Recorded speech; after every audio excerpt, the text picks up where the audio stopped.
여러분들 이제 이번 한 주간 동안도 평안하게 살아오셨습니까? 지금 제가 여러분들 이제 얼굴을 볼 수 없어가지고 알 수는 없는데, 주일날 우리 성도들이 예배드려 나오는 모습을 보면은 한 주간 어떻게 살았나를 짐작해보고 가늠해 볼 수가 있습니다. 여러분 얼굴은 볼 수 없지만 다들 평안하셨죠? 여러분들 지금 마음속에 혹시라도 근심 걱정 눌리고 있는 것들이 다 있습니까? 그렇다면 그 모든 것들을 주님의 십자가 앞에 내려놓으시길 바랍니다. 우리가 이런 질문을 드리면 우리가 자신 있게 목사님 한 주간도 내가 주님의 은혜 가운데 근심 걱정 없이 자유하게 승리하며 살아왔습니다 라고 자신 있게 이렇게 대답할 수 있는 경우가 많지가 않습니다. 저도 그걸 잘 알고 있습니다. 왜냐하면 우리의 인생이 그렇게 녹록치 않아요.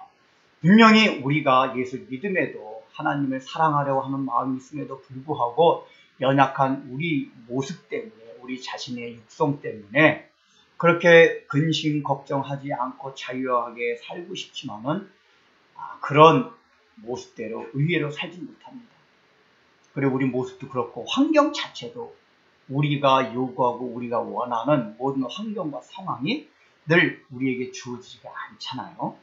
그래서 잘은 모르지만 한 주간도 어떤 분들은 또 나름대로는 근심 걱정 없이 기쁘고 즐겁게 살아왔습니다 라고 고백할 수 있지만 또 어떤 분들은 코가 석자로 빠져서 목사님 예배드려 겨우 나왔습니다 라고 말할 때는 있을지도 모릅니다.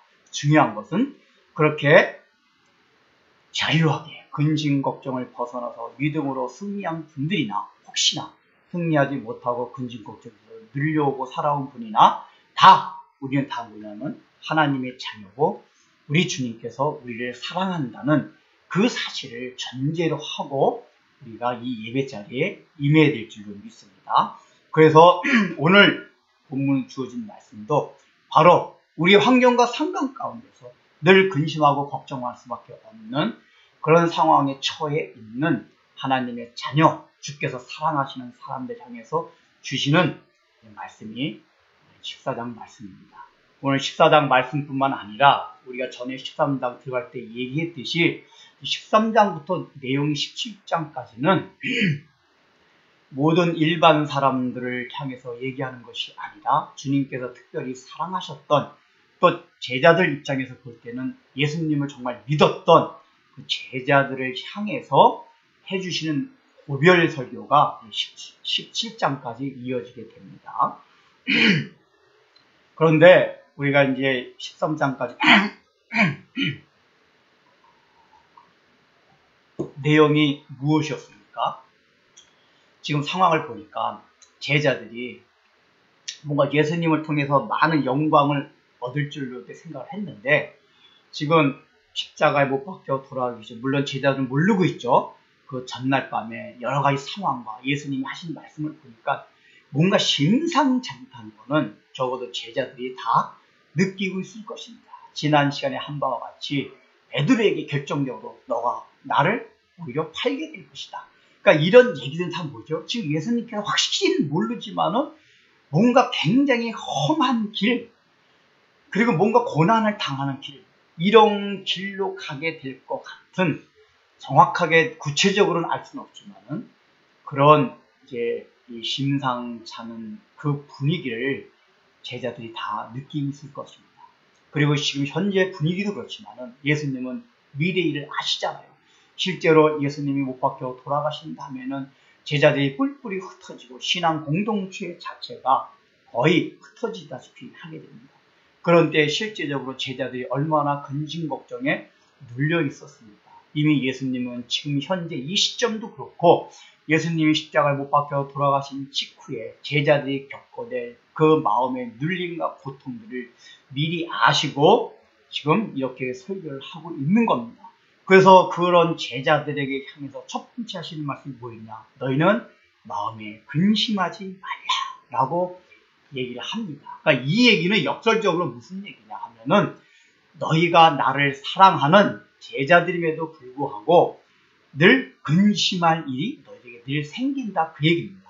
그러니까 그래도 주님을 사랑했고 주님을 따라다니려고 했고 주님을 믿었던 제자들이기 때문에 근심할 만한 상황이 없는 것이 아니라 오히려 예수님이 십자가에 못 박혀 돌아가심으로 인해서 너희들에게 앞으로 더욱 근심할 수밖에 없는 상황과 환경이 너희들을 둘러치게 될 것이다 라는 것을 전제적으로 지금 말하고 있습니다. 그냥 역설적으로 우리 그리스도인의 삶에는 근심거리가 늘 수반된다. 어느 때까지요? 죽을 때까지 하나님 앞에 가는 그날까지 근심거리가 없는 삶은 없다.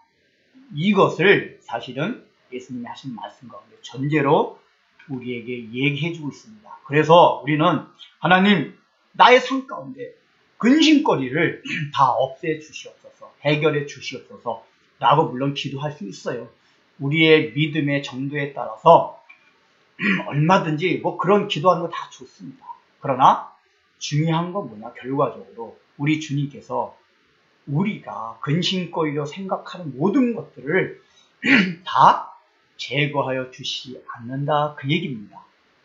왜죠? 우리도 이 땅을 살아가면서 모든 인류가 걸어가야 되는 생로병사의 길을 우리 예수 믿는 사람들도 다 걸어가야 되기 때문입니다.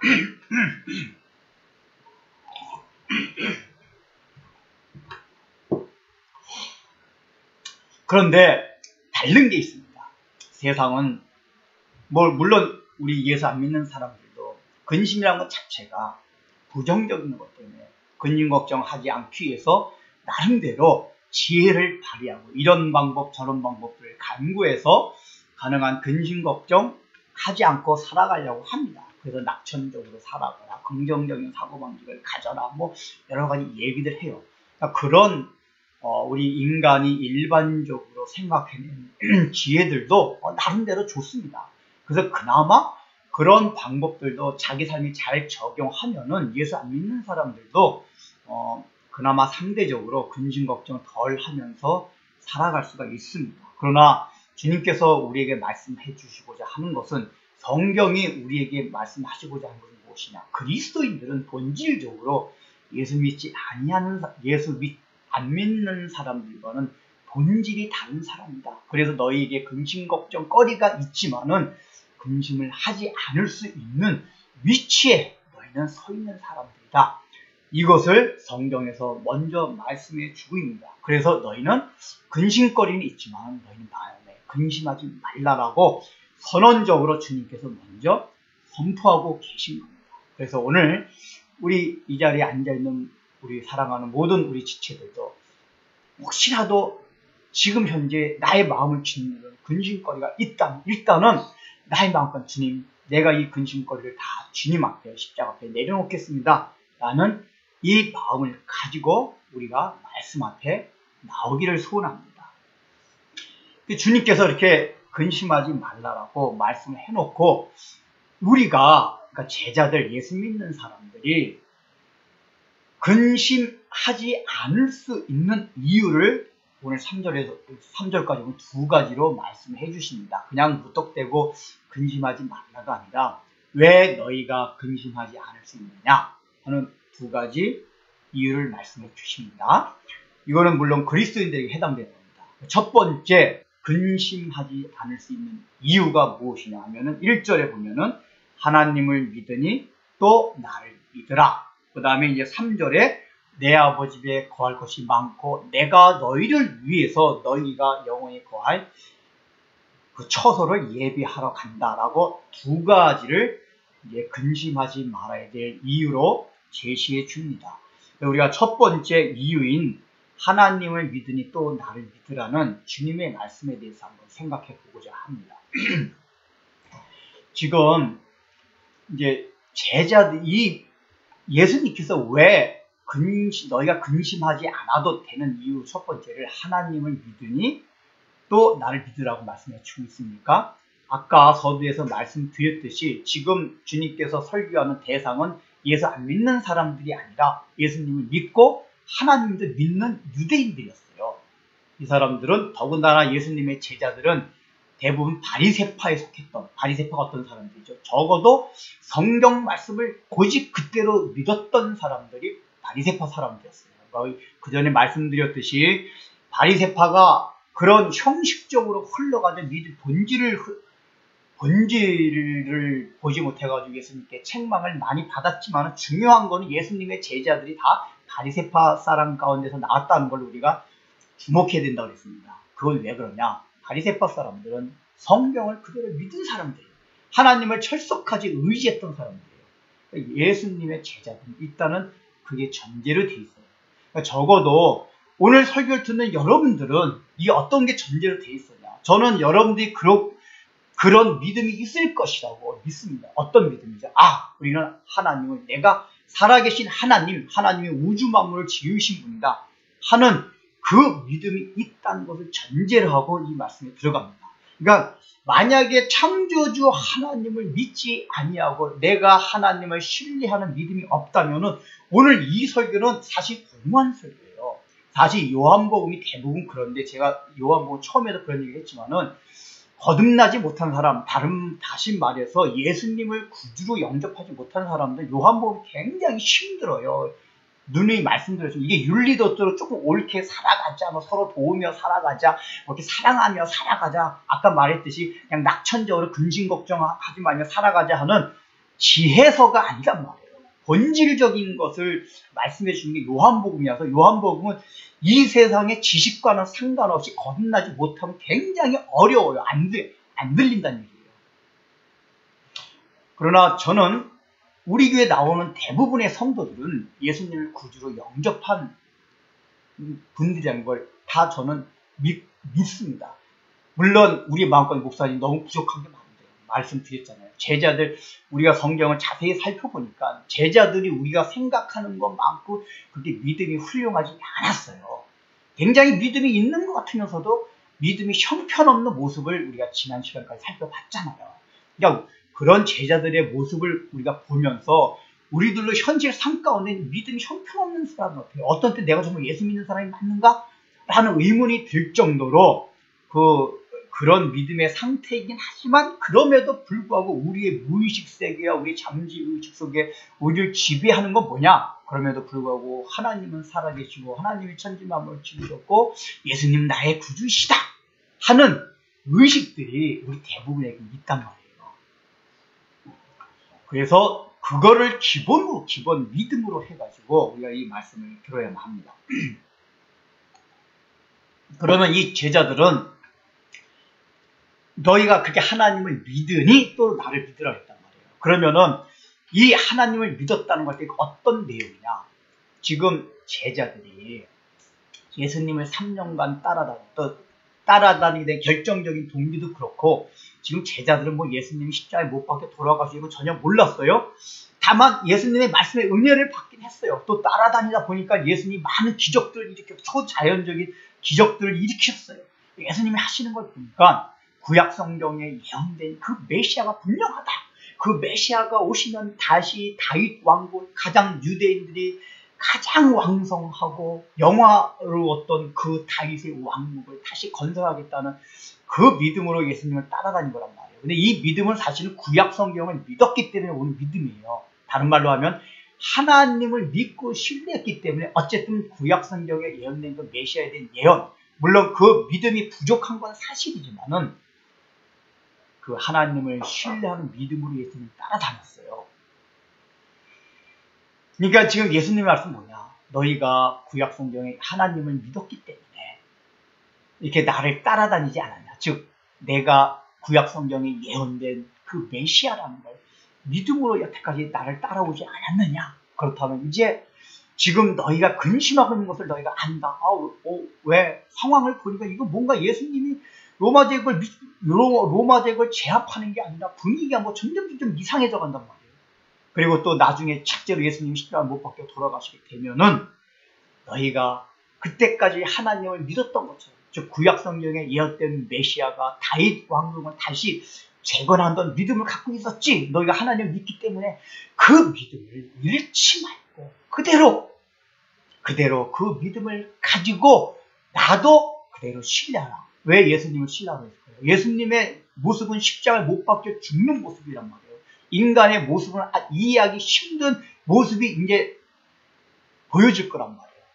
그러나 너희가 하나님을 믿었던, 구약 성경을 믿었던 그 믿음으로 바로 내가 앞으로 걸어가게 될 십자가의 고난과 죽음에 대해서도 그 사건을 바라보면서도 또 너희가 살아가면서 너희가 생각했던, 너희가 예수를 믿으면서 성경을 보면서 야, 우리 하나님께서 우리에게 이렇게 풍성한 약속을 분명히 해주셨지. 우리가 다 그런 것도 있잖아요.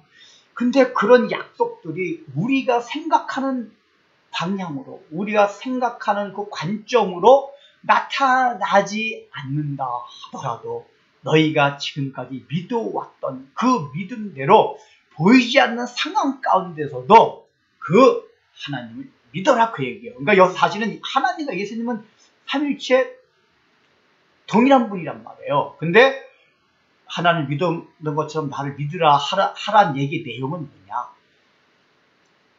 너희에게 주실 그 하나님의 풍성한 약속, 복, 이걸 계속 믿어왔지 않니? 근데 상황은, 즉 예수님에게 나타난 상황은 표면적으로는 그렇지 않단 말이에요. 그러니까 상황에서는 표면적으로 그렇게 나타나지 않는다 해도 너희가 지금까지 믿어왔던 것처럼 하나님을, 성경의 말씀을, 신실하신 하나님을 신뢰하고 의지하고 따라와라, 그 얘기입니다.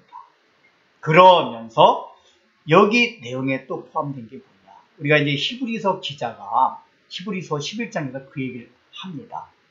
이 히브리서 11장이 믿음장이라고 하잖아요. 그래서 이제 그 믿음장을 시작하면서 뭐냐?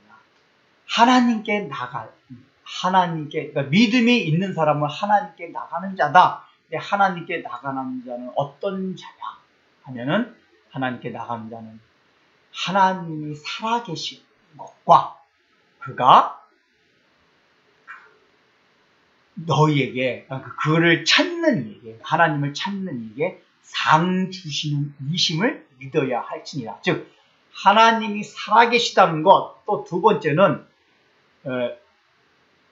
하나님을 찾는 사람들에게 상 주시는 이심을 믿어야 할지냐. 그게 이제 믿음이다, 그 얘기예요. 그러니까 여기서 지금 뭐냐면 14장 1절에서 근심하지 않을 수 있는 것을 딱 한 단어로 말하면 믿음이라, 그 얘기예요. 그러니까 우리가 근심하지 않기 위해서는 어떻게 해야 되냐? 근심하지 않으려고 내 자아와 내 의지를 가지고 나 근심하지 말아야겠다, 백날 해도 안 된다, 그 얘기예요. 근심하지 않는 방법은 어떤 거냐? 믿는 거예요. 믿음을 갖는 거란 말이에요. 근데 그 믿음이 뭐냐? 히브리서, 오늘 지금 요한복음을 잠깐 설명해줬고, 이것을 히브리서 기자는 더 구체적으로 얘기해요. 그 믿음이라는 건 무엇이냐? 하나님이 살아계신 것과 그를 찾는 이에게 반드시 상 주신 이심을 믿어야 했습니다. 근데 이게 이제 히브리서 이 편지를 받는 그 당시에 성도들에게도 해당됐던 건데, 실제 히브리서를, 이 편지를 받는 성도들은 어떤 상황에 처해 있었냐? 로마 제국의 엄청난 박해 속에 지금 처해 있었단 말이에요. 그러니까 원래 우리가 구약 성경을 믿어왔던 유대인들, 하나님을 믿어왔던 사람들의 관점에서 생각하면은 구약 성경을 읽어봐요. 하나님은 그를 찾고 그의 말씀대로 율법대로 살아가고 그를 존중하는 자는 나도 너를 존중해주고 너를 꼬리가 되지 않고 머리가 되게 하시며 너의 곳간의 창고에 그냥 늘 차고 넘치도록 내 해줄 것이다. 얼마나 구약 성경에 많은 약속들을 했어요.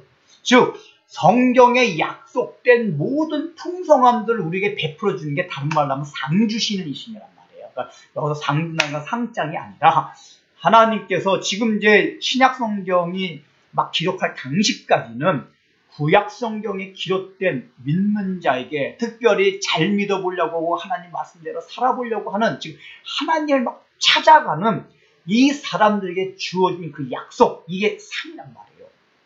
근데 그 약속들은 보면은 구약 성경에 보면 어떻게 되죠? 표면적으로는 다 이 땅에서도 잘 되고 막 물질적인 축복, 우리가 흔히 얘기하지 그냥 뭐 영권, 물권, 무슨 뭐 하여간 하여간 우리 기도원 가면 많이 듣는 얘기 있잖아요. 우리에게 물권을 다스릴 수 있는 재물의 축복을 달라고 얘기죠. 하여간 말도 잘 지어내요. 이 땅을 살아가면서 우리가 물질에고 인간관계고 건강에고 다 얻는 거. 이제 구약성경 표면적으로는 하나님께서 그렇게 우리에게 상 주신다고 약속했단 말이에요. 근데 히브리서 편지를 받는 그 당시에 소아시아에 흩어졌던 모든 교회들 상황은 어떠냐? 그게 아니에요. 박해받고, 즉 예수 믿는다고 저 토굴 속에 막, 저 카파도기아 막 동굴 속에 숨어 들어가서 살아야 되고, 경제활동도 못하고, 아이들 학교도 못 보내고, 뭐가 하나 제대로 되는 게 육신적으로 하나도 없어요. 세상 사람들이 볼 때 저 사람들 예수 믿어 저주받았다 하는 그런 상황 속으로 내몰렸단 말이에요. 그러니까 그 당시에 성도들이 생각할 때 과연 하나님이 우리에게 상 주시는 이신가? 라는 의심과 회의가 들 수밖에 없는 상황이었다 그랬단 말이에요. 네, 히브리서를 쓴 그게 이제 히브리서의 저자가 바울인지 바나바인지 확실히 알 수 없습니다. 이건 근데 그 히브리서를 쓴 기자가 성령의 감동함을 통해서 하나님 말씀 전해준 건 뭐냐? 너희가 그럼에도 불구하고 하나님이 살아계신 것과 살아계신 건 뭐죠? 구약 성경을 통해서 너희 조상들에게 나타나서 역사하셨던 그 하나님을 너희가 다 기억하고 있지 않느냐? 그러니까 유대인들은 적어도 어릴 때부터 모든 명절을 통해서 매걸 교육을 받았단 말이에요. 우리가 믿는 여호와 하나님이 우리 조상들에게 어떻게 우리 조상들을 인도해왔냐? 아브라함부터 시작해서 모세를 통해서 출애굽 나온 거, 특별히 이스라엘 백성들은 그 출애굽 사건, 애굽에서 노예로 있을 때 하나님이 어떤 초자적인 능력으로 세상의 모든 이방신들을 믿는 그것들을 제압시키고 애굽에서 구출시켰나? 이런 것들을 쫙 자손들에게 계속해서 설명하고 주입시키고 막 얘기해왔단 말이에요. 그러니까 유대인들은 기본적으로 그런 게 있어요. 우리의 선조들에게 그 나타나셨던 우리 하나님, 그래서 살아계신 하나님입니다. 살아계신 하나님. 우리도 오늘 동일해요. 내가 믿음이 없는 것 같지만 우리는 성경을 믿어요. 구약성경, 우리는 지금 신약성경까지. 구약성경, 신약성경뿐만 아니라 기독교 역사, 성경에 기록되지 않은 기독교 역사가 있잖아요. 로마 제국의 역사, 저 중근세의 저 유럽, 기독교 문화권의 유럽의 역사, 그리고 저 미국에 건너간 청교도들의 역사, 또 그 청교도들이 우리나라에 복음을 전해주러 와가지고 우리 대한민국의 조선에서 복음이 전파되어 있었던 조선의 기독교 역사, 이런 역사들 가운데 하나님이 어떻게 살아계셔서 우리 민족을 인도했고 유대인들을 인도했고 세계 역사의 흐름을 주장해왔는 걸 우리들 들어왔어요. 그 역사 가운데 나타난 하나님, 살아계신 하나님이었구나. 적어도 하나님을 믿는 백성이라면 우리가 거기에 대한 인지가 있어요. 인식이 있단 말이에요. 그렇지. 그러니까 나의 삶 가운데는 하나님이 살아계시지 않는 것 같은데 성경을 보거나 역사를 보면은 하나님이 살아계신 것 같아요. 누가 간증하는 거예요. 쉬운 말로 말하면은 누가 간증하는 걸 들으면 하나님이 살아계신 것 같잖아요. 근데 왜 그 간증이 나한테는 안 나타나지? 이게 이제 우리가 근심거리고 눌리는 거지. 적어도 예수를 안 믿는 사람은 그 간증을 들어도 안 받아들여요. 근데 우리 믿는 사람들은 그 간증을 들으면 맞아, 하나님은 살아계시는데 근데 왜 나의 삶 가운데 그게 안 나타날까? 이렇단 말이에요.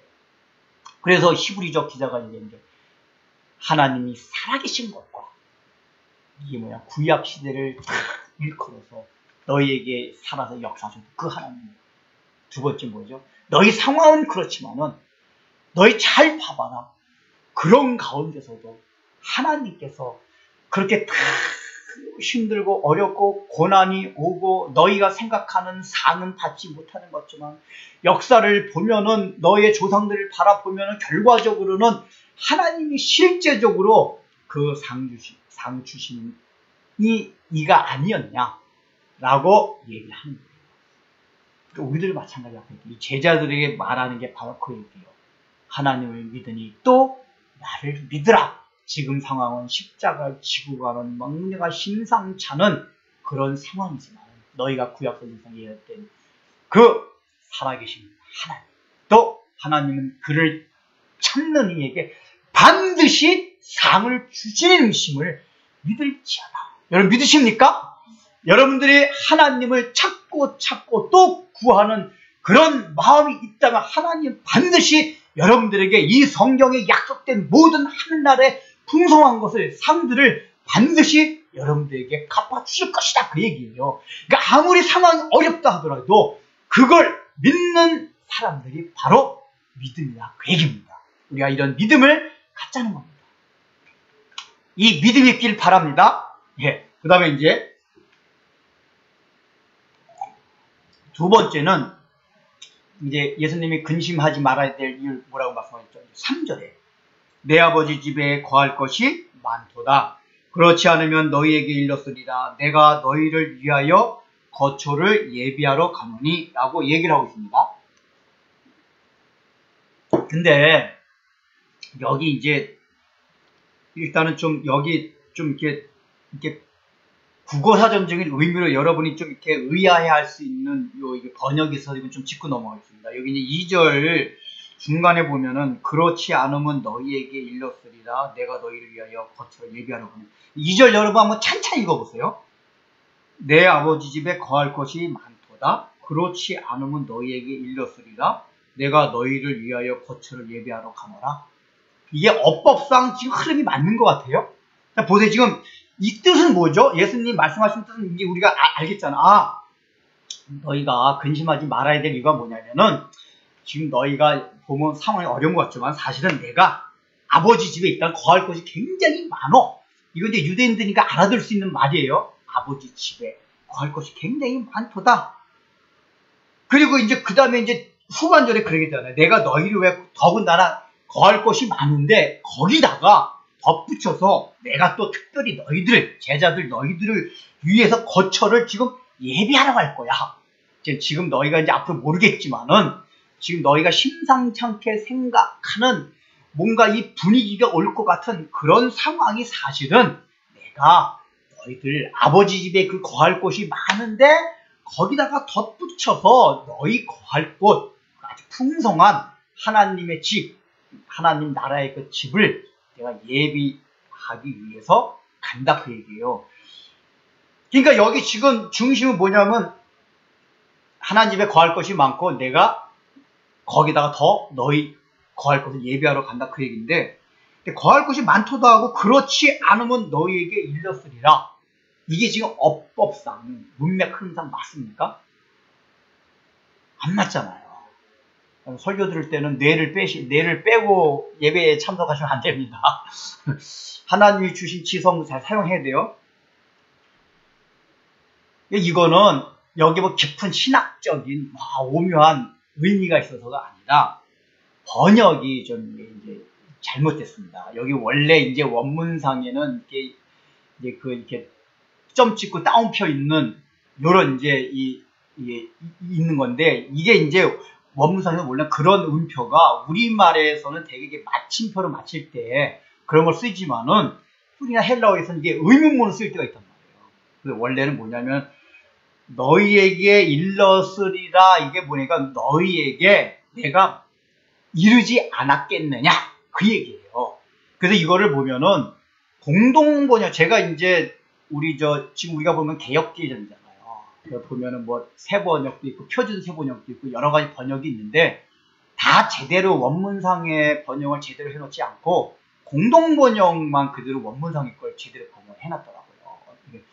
전 참 이런 게 참 우리 처음에 이거 개역개정을 하실 때 그걸 좀 감사하시는 분들이 좀 이런 걸 더 원문상의 뜻을 살려서 좀 이게 번역을 했으면 좋았을 텐데 하여간 헷갈리게 이렇게 만들었어요. 어쨌든 공동번역이 새번역, 표준번역도 다 제대로 되어 있지 않고 공동번역이 원문상의 그 뜻에 가장 적합하게 이렇게 번역이 되어 있습니다. 그래서 공동번역을 그대로 읽어볼게요.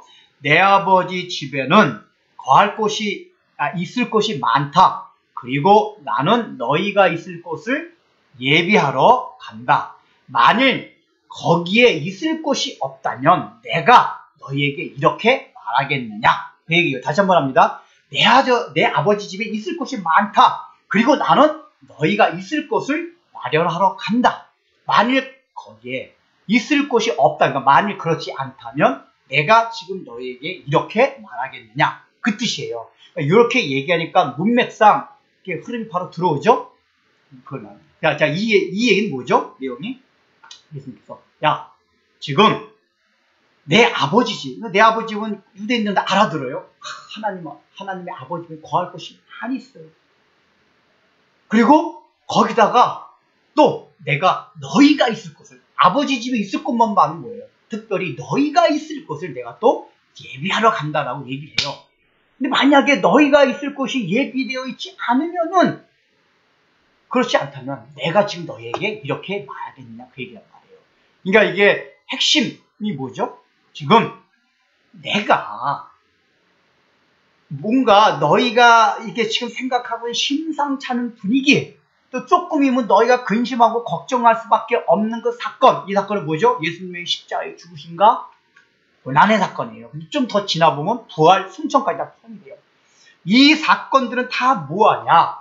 원래 아버지 집에 거할 곳이 많은데, 그 거할 곳이 많은데 특별히 그 거할 곳이 많으면 뭐예요? 내가 거할 곳이 있어야지. 아무리 많아도 바로 너희들이 거할 곳이 많은 그 아버지 집에, 하늘나라 집에 너희들이 거할 곳을 예비하기 위해서 내가 지금 간다, 그 얘기예요. 이 얘기는 다른 말로 하면 뭐죠? 십자가에 달려 돌아가시는 이 사건, 이것은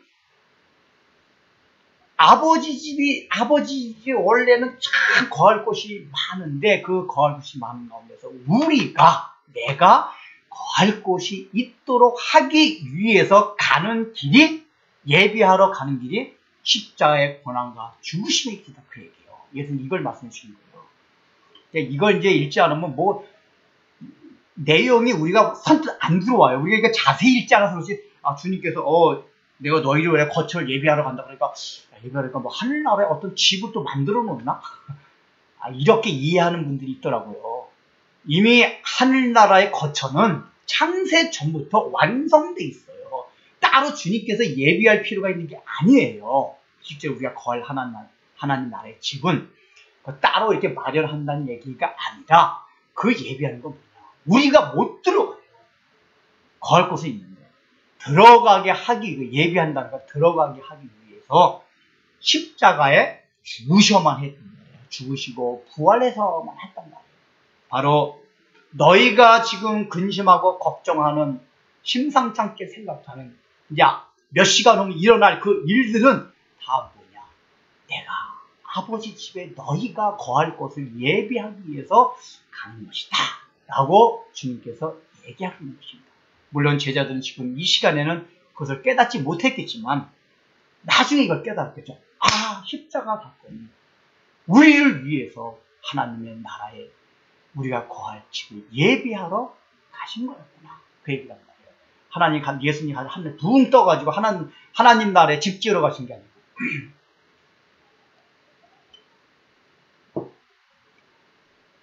자, 그러면은 이 말씀은 뭡니까?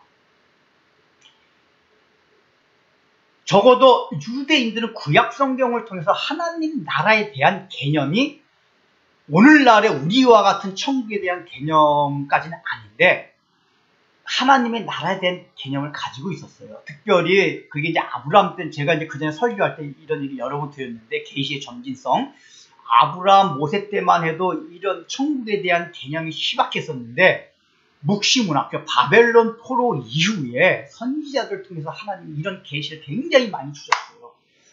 그래서 하나님께서 이루실 하나님의 나라, 영원한 왕국, 하나님의 통치하시는 나라, 이런 나라들이 개념이 있었단 말이에요. 그곳에는 슬픔도 없고 고난도 없고 이런 것이 조금씩 들어오기 시작했단 말이에요. 근데 그거를 예수님께서 신약시대에 와서 더 확실하게 우리에게 알려주신 거예요. 그러니까 이제 유대인들 입장에서는 그래, 아버지 집, 아버지가 통치하시는 그 하나님의 나라, 이거 알고 있다. 맞아, 그것이 많지. 오늘날에 우리식으로 설명하면 뭐죠? 천국. 우리가 죽게 되면 가는 천국. 저 지옥이 아니라 그 천국. 그곳에 우리가 거할 것이, 하나님이 우리를 위해서 예비하신 하나님의 나라의 집 안 있단 말이에요. 일단은 1차적으로 이거예요. 거할 것이 많도다. 천국에 그렇지 거할 것이 많도다. 그런데 그 천국에 너희 거할 곳을 예비하기 위해서 내가 죽으러 간다 이 얘기란 말이에요. 그럼 일단 뭐냐면 이 얘기는 근심하지 않는 그 두 번째 이유가 뭐냐. 천국이 너희에게 주어졌다는 것. 이것 때문에 우리는 근심하지 않아도 된다 그 얘기예요. 근데 현실적으로 우리에게 이제 이런 질문이 들어옵니다. 목사님, 내 천국 안 믿는 거 아니거든요. 죽으면 천국 간 건 믿어요. 아니 근데 그거 죽은 다음이고 지금 살고 있는데 너무 괴롭잖아요.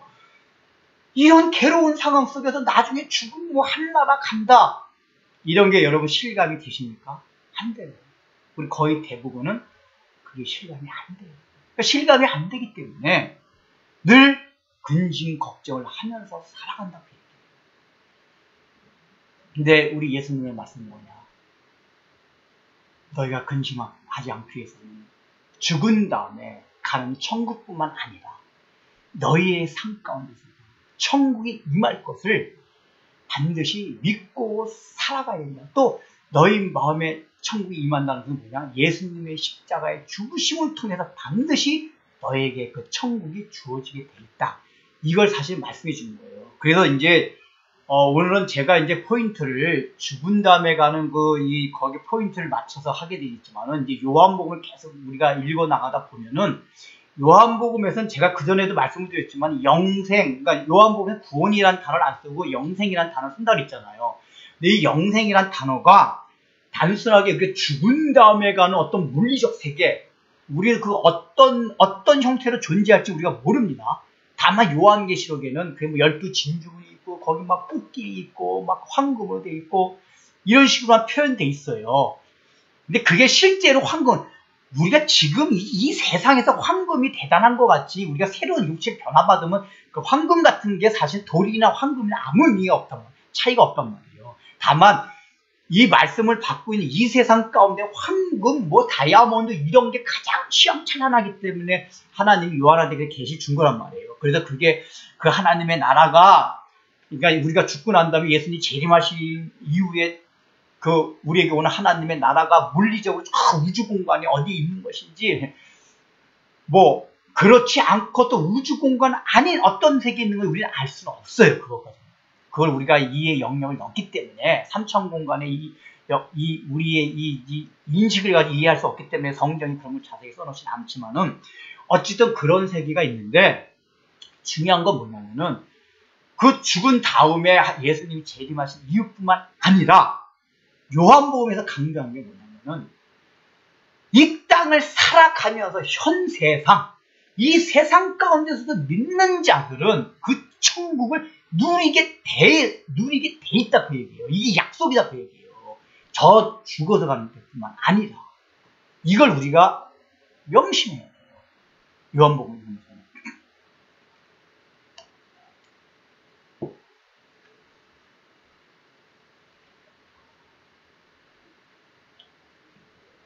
그러니까 그러나 이 땅에서 그 천국을 이루기 위해서 선제 조건이 뭐냐?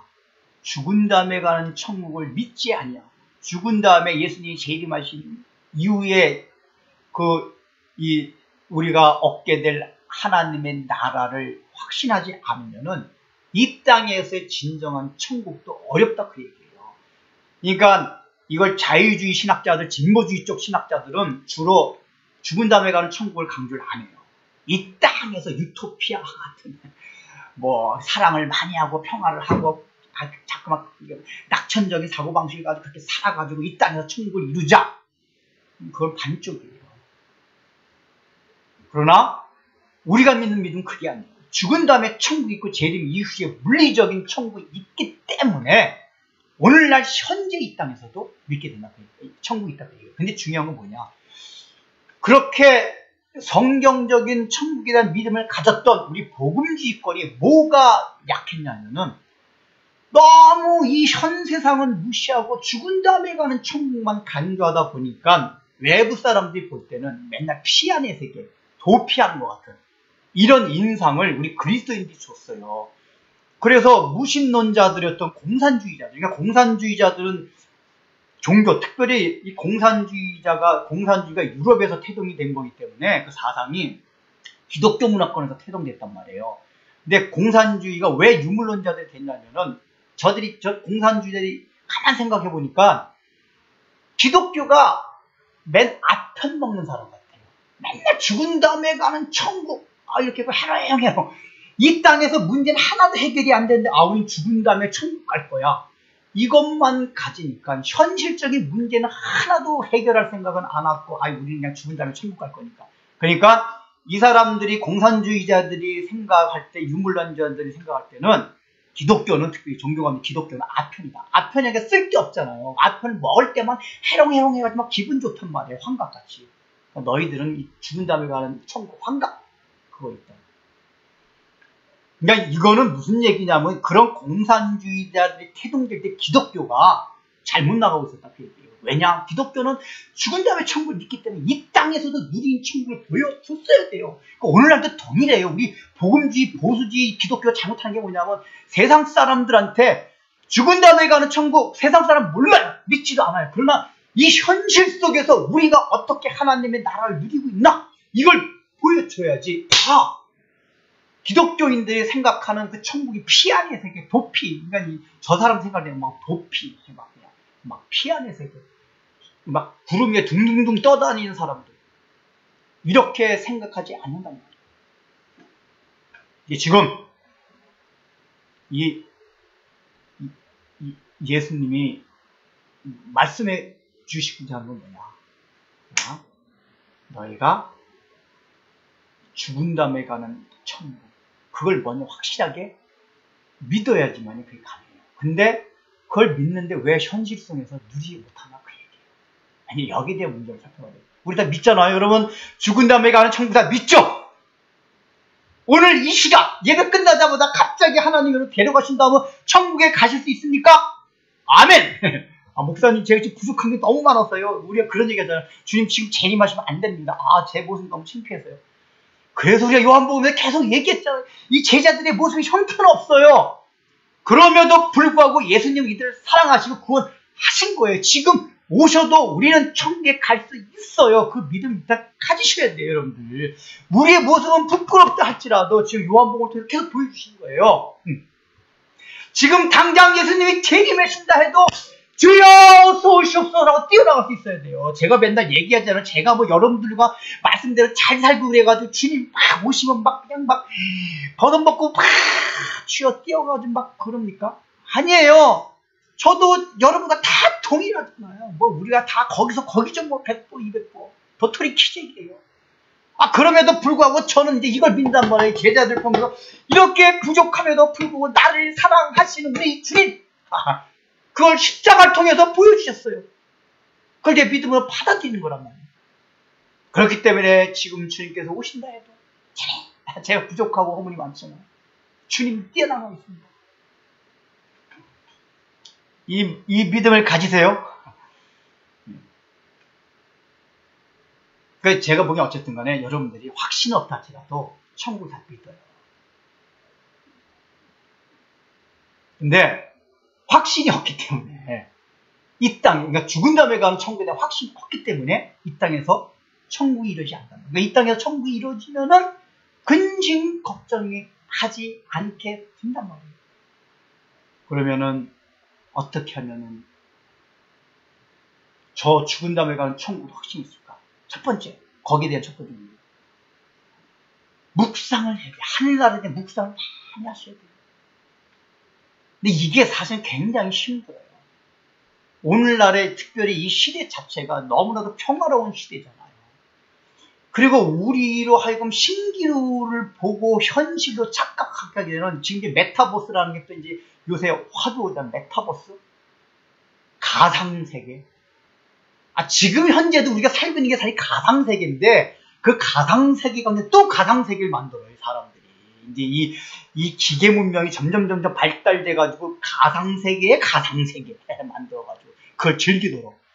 그 점점 우리는 가상세계에 심취되다 보니까 원래 참세계에 대해서 생각을 할 수 없게 되는 요지경 같은 우리가 세상 속을 살아가고 있습니다. 그래서 원래 실제 신기루가 아닌 참 하나님의 세계를 참 묵상하면서 살기가 힘든 세상이에요. 여러분, 요즘이 좋은 세상이 아닙니다. 이게 경제적으로 좋아졌다고 해가지고 신앙생활이 힘든 세상이에요. 얼마나 좋은 것들이 많아요. 돈만 좀 정말 많으면은 건강 더 건강해질 수 있고 생명도 연장할 수가 있고, 실제로 그래요. 그래서 더 악착같이 돈 벌려고 하죠. 근데 그게 다 사실 허구란 말, 신기루에 다 죽어요. 어차피 아무리 그래봤자.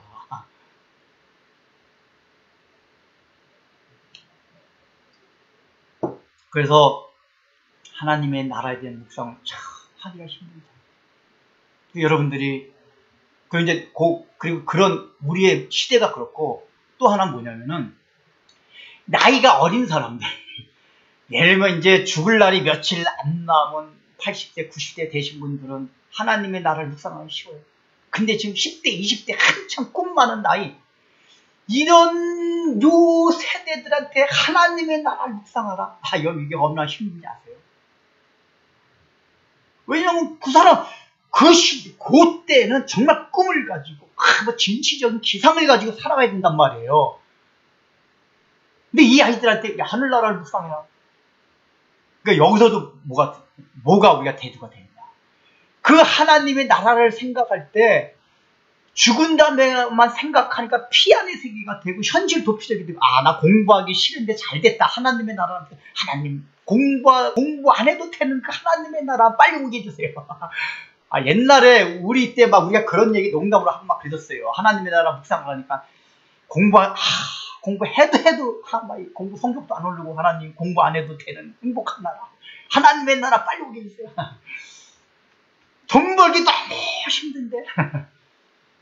그러니까 그래서 이게 현실 도피적인 생각으로는 학생들이나 이게 우리가 성인들이, 청년들이 할지라도 하나님의 나라를 생각할 수 있지만은, 성경에서 말하고자 하는 거는 현실 도피적인 생각으로 하나님의 나라를 생각하는 게 아니란 말이에요. 왜냐? 그 하나님의 나라는 현실과 연결이 되어 있기 때문에, 아까 말했듯이 그걸 생각해야 될 때 원리적으로, 이제 그건 제가 경험해 봤는데, 제가 특별히 중학교 다닐 때 하나님의 나라에 대한 묵상을 굉장히 깊게 많이 한 적이 있어요. 이게 산에 가서 이렇게 기도하게 되면 기도할 게 뭐가 많겠어요. 묵상하는 거예요. 찬송가 같은 거 부르고 말씀 묵상하게, 찬송가를 부르면서 묵상하는 거예요. 잠시 세상에 내가 살면서. 그럼 하나님의 나라에 대한 게 묵상이 돼요. 그러니까 저도 이렇게 말씀대로 살려고 하다 보니까 학교 다니면서 힘든 게 얼마나 많은지 몰라요. 하나님, 이런 세상 꽉 닫혀가지고. 근데 그 하나님의 나라가 자꾸만 생각하다 보니까 이 마음이 즐거워지고 마음이 풍성해져요. 그러니까 그게 그렇게 되다 보니까 내가 현실 가운데서도 공부 좀 못해도 그렇고, 돈을 좀 못 벌어도 좋고, 그냥 아버지 엄마가 싸워도 되고, 그냥 그런 것 자체가 큰 의미를 두지 않겠네요. 현실 도피적인 게 아니라 현실에 대해서 더 적극적이고 우리가 흔히 얘기하는 긍정적, 낙천적인 사고방식으로 그거를 상대하게 돼요. 하나님의 죽어서 간 하나님을 묵상하는 겁니다. 이게 원리란 말이에요. 더 도피되는 게 아니라. 사람들이 잘못 생각한 거예요. 죽은 다음에 가는 하늘나라를 맨날 묵상하면 현실 도피적인 게 아니에요. 오히려 아까 말했잖아요. 학생들이 공부하기 싫어서 공부하기 싫은데 잘 됐다. 하나님의 나라 맨날 묵상하자. 근데 오히려 그 하나님의 나라의 기쁨이 충만해지면은, 하나님, 내가 머리가 둔해서 공부는 안 되지만 공부 못해도 좋습니다. 그러니까 내가 주님께서 성실하게 살라고 생각, 공부 최선을 다해서 열심히 하겠습니다. 이런 공부도 더 잘 돼요. 공부 안 돼. 난 머리가 이렇게 돌머리냐, 이해가 안 되고, 이런 거 더 안 되죠. 근데 이렇게 하늘나라의 기쁨이 자기 마음을 지배하게 되면은, 내가 최선을 다해서 하면 됐지. 그 다음에 공부 잘하고 못하고 이제 하나님 뜻이다. 이러고서 하면 공부도 더 잘 되고 장사를 해도 더 사람들한테 친절해지고 그래서 장사도 더 잘 돼요. 오히려 현실 도피적이 아니라 현실 생활에 더 기쁨으로 적응하게 된다. 그래서 가능한 여러분 하나님의 나라를 많이 묵상하십시오. 나다나엘 호돈의 그 큰바위 얼굴의 작품 속에 나오잖아요. 큰바위 얼굴 맨날 생각하니까 그 사람의 얼굴이 자기도 모르게 큰바위 얼굴을 닮아갔잖아요. 우리가 늘 하나님의 나라를 묵상해야지 하나님의 나라가 되게 임신단 말이에요. 이 신기루 같은 세상 가운데서. 그래서 우리가 말씀을 보고 읽는 이유들이 그거예요. 묵상하기. 그러니까 율법주의적으로 나 오늘 큐티 안 했네? 이렇게 율법주의적인 게 아니라 나의 의식 속에 그 하나님의 나라를 의식하면서 살다가 해요. 오늘 바빠가지고 성경 못 읽을 수도 있어요. 그러나 가능한 성경도 많이 읽고 시간과 공간을 정해 묵상하는 것도 중요해요. 그래야지 그게 잠깐 의식화된단 말이에요. 그래서 그것이 의식화될 때는 어쩌다 빠질 수도 성경 못 읽는 날도 있고 묵상 못한 날도 있을 수가 있어요. 그러나 나의 삶 가운데 그 의식이 나를 지배해요. 하나님의 나라. 이걸 자꾸만 봐야 돼요.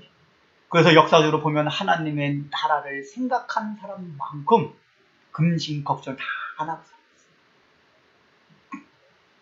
그런데 아까 말했잖아요. 이게 생각해도 쉽지가 않다. 왜냐하면 하나님의 나라를 생각해야 되는데 먼저 근심, 걱정이 우리를 휘어 잡아버린단 말이에요. 그러니까 하나님의 나라 생각하는 거 알겠어요. 그런데 하나님의 나라를 생각할 수 있는 여지가 또 우리에게 안 생긴단 말이에요. 그건 왜 그러냐. 1절 말씀과 상관이 있단 말이에요. 너희가 하나님을 또 나를 믿어라. 아까 말했잖아요. 그 하나님을 믿으라고 하는 것도 나를 믿으라고 하는 건 하나님의 섭리예요. 거기서 예수님께서 이렇게 모습을 보이고 있지만 하나님께서 그 역사해 오셨기 때문에 여기에 대한 하나님의 섭리가 있다. 그래서 우리가 성경을 깊이 연구해야 되는 것도 하나님의 섭리를 깨닫기 위해서는 성경을 깊이 공부를 해야 돼요. 이게 우리 한국교회는 그냥 이런 공부 같은 거 사실 그전에 많이 무시했던 거예요. 하나님의 말씀이 무엇인가? 교회 올 때 막 뇌를 빼놓지 말고 뇌를 더 충전해가지고 설교도 듣고 해야지. 그래야지 이게 깨달음이 있단 말이에요. 깨달음, 하나님의 섭리에 대해서. 그런데 이 깨달음 가운데 중요한 게 뭐냐? 여러분 왜 그게 안 되냐? 아까 하나님에 대한 무슨 얘기냐? 아까 염려하지 말라 그랬잖아요. 근데 염려라는 게 원래 라틴어의 그 염려란 뜻이 뭐냐면 라틴어에서 염려란 뜻은 마음과 나누다라는 이 단어가 합쳐져 가지고 염려라는 단어가 만들어졌어요. 그러니까 염려라는 뜻은 뭐냐? 마음이 나누어지다. 마음을 나누다. 그게 염려랍니다.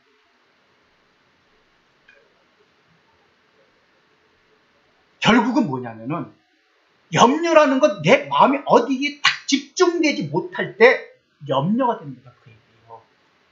물론 세상적인 관점에서 이걸 우리가 해석하고 얘기할 수 있어요. 그러나 우리가 성경적인 관점에서 얘기하는 건 뭐냐? 원래 염려가 안 되기 위해서는 우리의 마음이 하나로 딱 모아져요. 어디로요? 하나님께로 모아집니다. 하나님께로. 근데 우리가 자꾸만 마음을 나누어가지고 딴 거를 생각하는 게 있기 때문에 염려가 된다.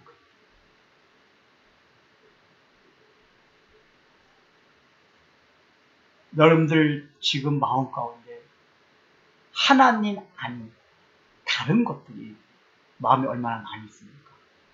있는 만큼 염려와 근심을 할 수밖에 없습니다. 누릴 수밖에 없습니다. 원리적으로 생각해도 찬찬히 이치를 따져봐도 그렇잖아요. 우리가 신앙의 선배들을 보십시오. 그 선배들의 간증과 기록들을 보면 그분들은 뭐냐면 이 세상에 허탄한 데다가 마음을 두질 않았어요. 그러니까 마음이 나누어지질 않았어요. 그러니까 나누어지지 않다 보니까 환경이 어떤 어려운 환경이 와도, 그러니까 그분들의 기도를, 제가 이제 그 전에 저 학창 시절에 그 토마스 아켄페스가 지은 그리스도를 본받아라는 이제 명상록이에요. 중세 시대 때 수도사였는데, 이 책을 쭉 읽어봤는데 은혜를 받았던 게 뭐냐면, 이런 분들은 우리가 흔히 생각하는 갑자기 사업하다 망하고 뭐 학교가 떨어지고 직장에 승진이 안 되고 막 죽을 병에 걸리고 이런 것 자체가 자기네 삶 가운데서 그 자체가 문제가 안 돼요. 그러니까 우리는 주님 이거 해결해 주세요 그러잖아요. 그러니까 그분들은 기도 자체가 이걸 해결해 주세요라는 기도가 없어요. 아니, 그러니까 여러분 이걸 해결해달라는 기도를 하지 말라는 얘기가 아니에요. 우리 상태는 아직까지 그런 분들과 믿음이 같지 않기 때문에 해결해달라는 기도를 해야 돼요.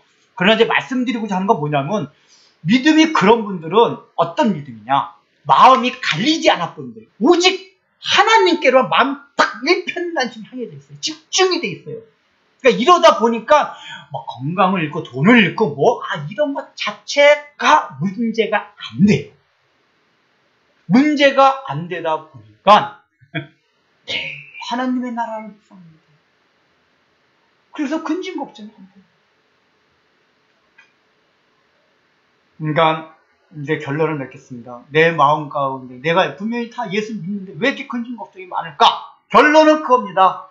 여러분들 우리들의 마음이 나뉘어져 있다는 얘기예요. 그 나뉘어져 있는 건 여러 가지가 있을 수가 있어요. 돈일 수도 있고, 돈에 그냥 이렇게 쾌락이라는 게 무슨 그냥 엄청 우리 성경에서 말하는 쾌락이라는 건 세상에서 말하는 쾌락과 다릅니다. 마귀가 주는 신기루를 쫓아가면서 얻는 쾌락이 다 세상이 말하는 쾌락이에요. 술 마시고 장구치고 이런 쾌락이 아니라.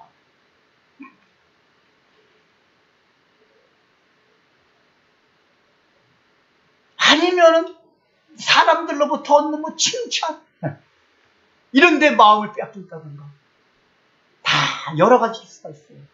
어디엔가 내가 우리 주님에게만 마음이 집중되지 못했다면, 나뉘지 못했다면 우리는 하나님의 나라를 묵상할 수가 없어요. 그러면은 우리는 이 땅에서도 천국을 누리지 못하고 근심 걱정에 눌려 살 수밖에 없습니다. 마음을 하나로 모으십시오. 이거는 서로 상호 보완적인 건 하지만 마음을 모으기 위해서 사실 또 해야 될 일이 뭐냐? 묵상을 하셔야 돼요. 그러니까 사실은 이게 서로 바꿔가면서 얘기할 수 있는 문제예요. 왜 묵상하지 않으면 이 세상 가운데서 우리 계속해서 마음이 분란될 수밖에 없어요. 여러분들 지금 삶 가운데서 얼마나 하나님의 말씀을 묵상하고 살아갑니까? 기왕이면 시간과 공간을 정해서 하나님의 말씀을 묵상하는 게 좋아요. 때에 따라서 못할 수 있지만, 그 더 나가서는 그 하나님의 말씀이 얼마나 나를 지배하고 있습니까? 그러니까 이거 위해서 우리 인간 편에서 해야 될 일 있잖아요. 그러기 위해서 뭘 해야죠? 내가 좀 의지를 가지고 하나님 말씀을 의식해 좀 이렇게 정리를 해야겠다. 배우고 익히고 묵상해야겠다.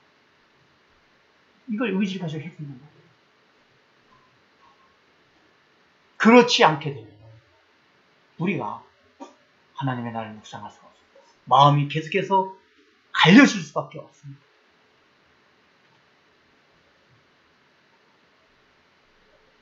하나님을 믿으니 또 나를 믿으라.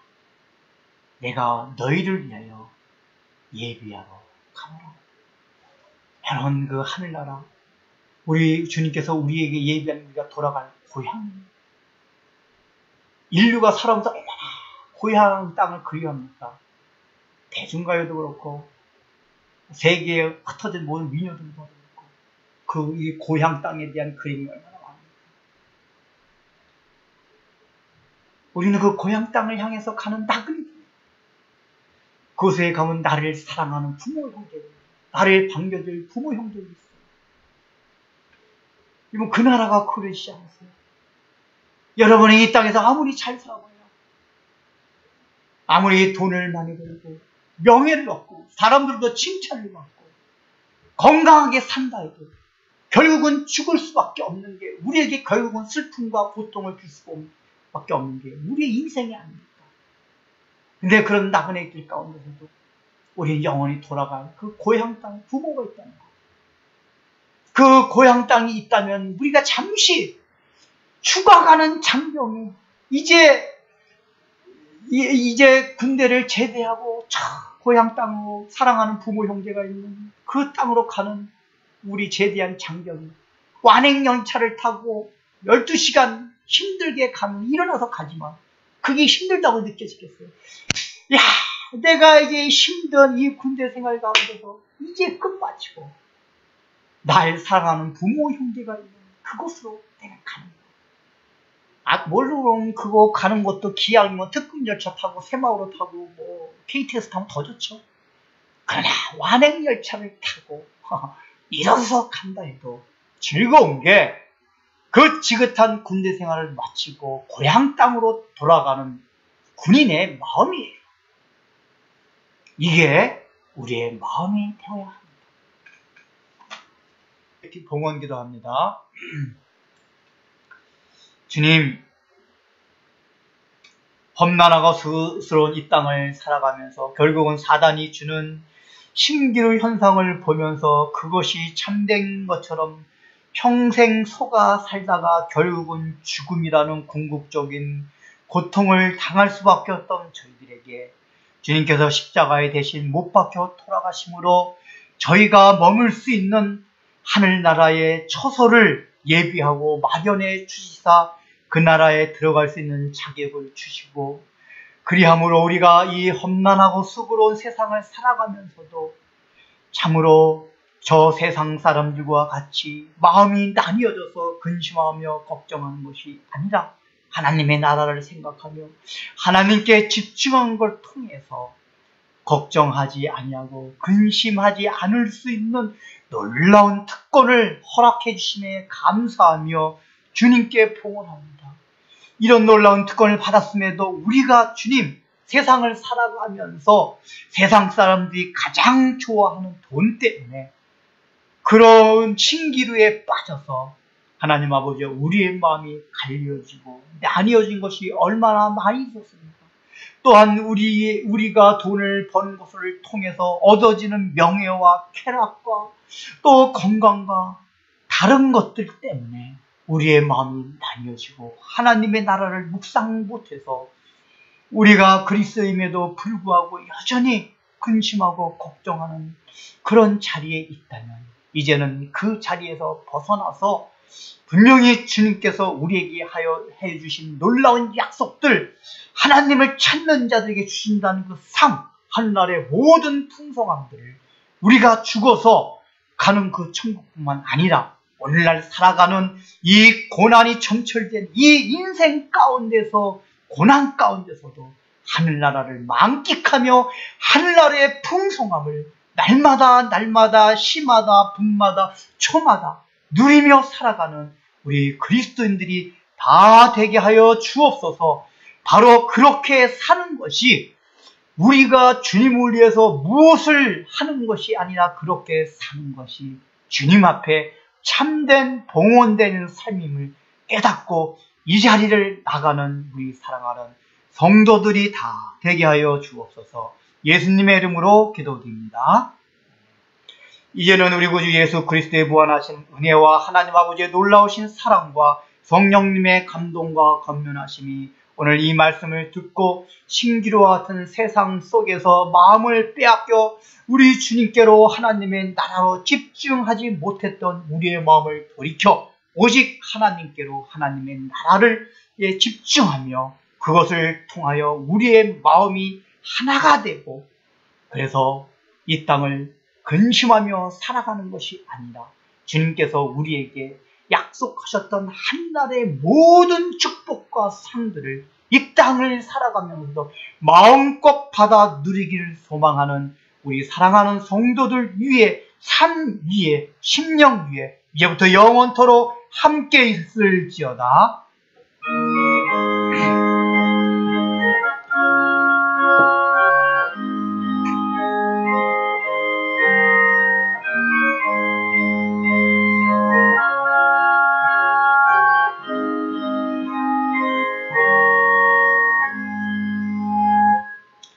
예, 여러분들 무더운 여름 가운데 건강하시고 즐겁게 보내시기 바랍니다. 예배 마칩니다.